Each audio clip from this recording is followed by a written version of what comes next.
Hi, good morning, everybody, and welcome to another edition of Sunshine Story Time. Let's get started today, okay? Lots to find out about. I can't wait to find out what happens with Wilbur and Charlotte. Okay, so let's get started. Story time, story time. Are you ready for story time? Let's take an adventure, let's take a trip. Let's grab a book and zippity zip. Let's take an adventure, let's take a trip during our story time. Yes, I love being here with you, and I'm so glad that you're here with me today. I apologize we can't meet tomorrow, but that's why we're doing it today, so that we can keep up our meetings and our little escapades and adventures. All right, let's go ahead and let's say our prayer this morning. Amen. Bow your heads and close your eyes. Our Father, who art in heaven, hallowed be thy name. Thy kingdom come, thy will be done on earth as it is in heaven. Give us this day our daily bread. Forgive us our debts as we forgive our debtors. Lead us not into temptation, but deliver us from evil. For thine is the kingdom, the power, and the glory forever. Amen. Amen. Amen. All right. Let's stand. Right hand over our heart, and let's say the Pledge of Allegiance. I pledge allegiance to the flag of the United States of America and to the republic for which it stands, one nation under God, indivisible, with liberty and justice for all. Very good. Very good, very good. All right. Now, Miss Lynn's still wearing this same hat. Whew. We got to finish this book because I can't wear this hat another day. I'm telling you, I don't know how farmers do it. They must have different straw hats, right? Because this hat, oh my goodness. All right, so still the same hat because we are going back to the same farm, the Zuckerman's farm, to find out what Charlotte is working on, her plan, okay? All right, Sunshine friends, if you're watching today, let me know you're watching. I see Miss Latia is on, and I know that means that Lily and Arrington and maybe Michaela is too. Yay! So glad you're with me. If you know anybody else that has joined, let me know that you are here, and so I can give a shout out and say hello and all of that. In the meantime, we're going to go find out what is going on with Charlotte and what she is planning. All right, we're going to start with chapter 11 called The Miracle. The next day was foggy.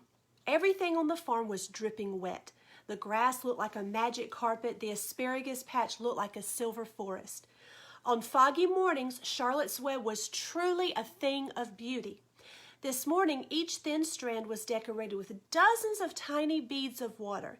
The web glistened in the light and made a pattern of loveliness and mystery like a delicate veil. Even Lurvy, who wasn't particularly interested in beauty, noticed the web when he came with the pig's breakfast. Hey, Michaela. He noted how clearly it showed up, and he noted how big and carefully built it was. And then he took another look, and he saw something that made him set his pail down. There, in the center of the web, neatly woven in block letters, was a message. It said, "Some pig." Lurvy felt weak. He brushed his hand across his eyes and stared harder at Charlotte's web. You know, kind of like when you see something, but you're not quite sure you're seeing what you're seeing. Look at that. Oh, isn't that beautiful? Some pig. "I'm seeing things," he whispered. He dropped to his knees and uttered a short prayer. Then, forgetting all about Wilbur's breakfast, he walked back to the house and called Mr. Zuckerman. "I think you'd better come down to the pig pen," he said. "What's the trouble?" asked Mr. Zuckerman. "Anything wrong with the pig?" "Not exactly," said Lurvy. "Come and see for yourself." The two men walked silently down to Wilbur's yard. Lurvy pointed to the spider's web. "Do you see what I see?" he asked. Zuckerman stared at the writing on the web. Then he murmured the words, "Some pig." Then he looked at Lurvy. Then they both began to tremble. Charlotte, sleepy after her night's exertions, smiled as she watched. Wilbur came and stood directly under the web. "Some pig," muttered Lurvy in a low voice. "Some pig," whispered Mr. Zuckerman. They stared and stared for a long time at Wilbur. Then they stared at Charlotte. "You don't suppose that spider," began Mr. Zuckerman, but he shook his head and didn't finish the sentence. Instead, he walked solemnly back up to the house and spoke to his wife. "Edith, something has happened," he said in a weak voice. He went into the living room and sat down, and Mrs. Zuckerman followed. "I've got something to tell you, Edith," he said. "You better sit down." Mrs. Zuckerman sank into a chair. She looked pale and frightened. "Edith," he said, trying to keep his voice steady, "I think you had best be told that we have a very unusual pig." A look of complete bewilderment came over Mrs. Zuckerman's face. "Homer Zuckerman, what in the world are you talking about?" she said. "This is a very serious thing, Edith," he replied. "Our pig is completely out of the ordinary." "What's unusual about the pig?" asked Mrs. Zuckerman, who was beginning to recover from her scare. "Well, I don't really know yet," said Mr. Zuckerman, "but we have received a sign, Edith, a mysterious sign. A miracle has happened on this farm. There is a large spider's web in the doorway of the barn cellar, right over the pig pen, and when Lurvy went to feed the pig this morning, he noticed the web because it was foggy. And you know how a spider's web looks very distinct in a fog, and right bang in the middle of the web, there were the words, 'Some pig.' The words were woven right into the web. They were actually part of the web, Edith. I know because I have been down there and seen it. It says 'Some pig,' just as clear as can be. There can be no mistake about it. A miracle has happened and a sign has occurred here on earth, right on our farm, and we have no ordinary pig." "Well," said Mrs. Zuckerman, "it seems to me you're a little off. It seems to me we have no ordinary spider." "Oh, no," said Mr. Zuckerman. "It's the pig that's unusual. It says so right there in the middle of the web." "Maybe so," said Mrs. Zuckerman. "Just the same, I intend to have a look at that spider." "It's just a common gray spider," said Zuckerman. They got up, and together they walked down to Wilbur's yard. "You see, Edith, it's just a common gray spider." Wilbur was pleased to receive so much attention. Lurvy was still standing there, and Mr. and Mrs. Zuckerman, all three, stood for about an hour reading the words on the web over and over and watching Wilbur. Charlotte was delighted with the way her trick was working. She sat without moving a muscle and listened to the conversation of the people. When a small fly blundered into the web just beyond the word pig, Charlotte dropped quickly down, rolled the fly up, and carried it out of the way. After a while, the fog lifted, the web dried off, and the words didn't show up so plainly. The Zuckermans and Lurvy walked back to the house. Just before they left the pig pen, Mr. Zuckerman took one last look at Wilbur. "You know," he said in an important voice, "I've thought all along that pig of ours was an extra good one. He's a solid pig. That pig is as solid as they come. You notice how solid he is around the shoulders, Lurvy?" Sure I do," said Lurvy. "I've always noticed that pig. He's quite a pig." "He's long and he's smooth," said Zuckerman. "That's right," agreed Lurvy. "He's as smooth as they come. He's some pig." Well, when Mr. Zuckerman got back to the house, he took off his work clothes and put on his best suit. Then he got into his car and drove to the minister's house. He stayed for an hour and explained to the minister that a miracle had happened on the farm. "So far," said Zuckerman, "only 4 people on earth know about this miracle. Myself, my wife Edith, my hired man Lurvy, and you." "Don't tell anybody else," said the minister. "We don't know what it means yet, but perhaps if I give thought to it, I can explain it in my sermon next Sunday. There can be no doubt that you have a most unusual pig. I intend to speak about it in my sermon and point out the fact that this community has been visited with a wondrous animal. By the way, does the pig have a name?" "Why, yes," said Mr. Zuckerman. "My little niece calls him Wilbur."